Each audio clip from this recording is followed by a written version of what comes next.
Il 2022 dell'agricoltura veneta e padovana sarà ricordato per la grande siccità che ha colpito il territorio. Le scarse precipitazioni hanno procurato danni ingenti per il settore.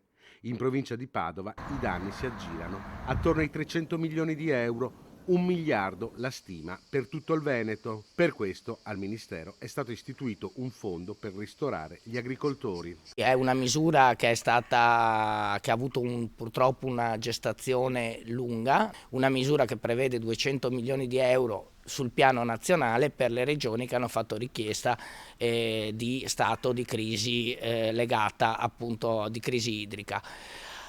Le regioni che hanno fatto questa richiesta sono 5 e queste vanno solo in parte purtroppo a rimpinguare le perdite che abbiamo dovuto soffrire come comparto. Le precipitazioni sono state comunque scarse anche negli ultimi mesi dell'anno. Ora si guarda con preoccupazione al futuro. Le poche piogge che sono arrivate in questo momento, come ha certificato l'ARPAV di recente, non hanno permesso neanche di rimpinguare le falde sottoterra. Noi in agricoltura abbiamo due tipi di riserva, una sono appunto le falde sotterranee e l'altra sono sopra le montagne e la neve.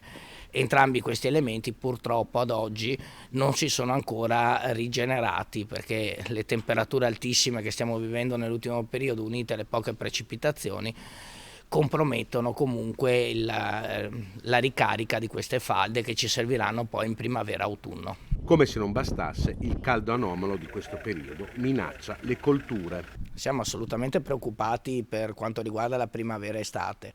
Ci aspettiamo purtroppo nelle prossime settimane temperature miti come quelle che stiamo vivendo in questi giorni.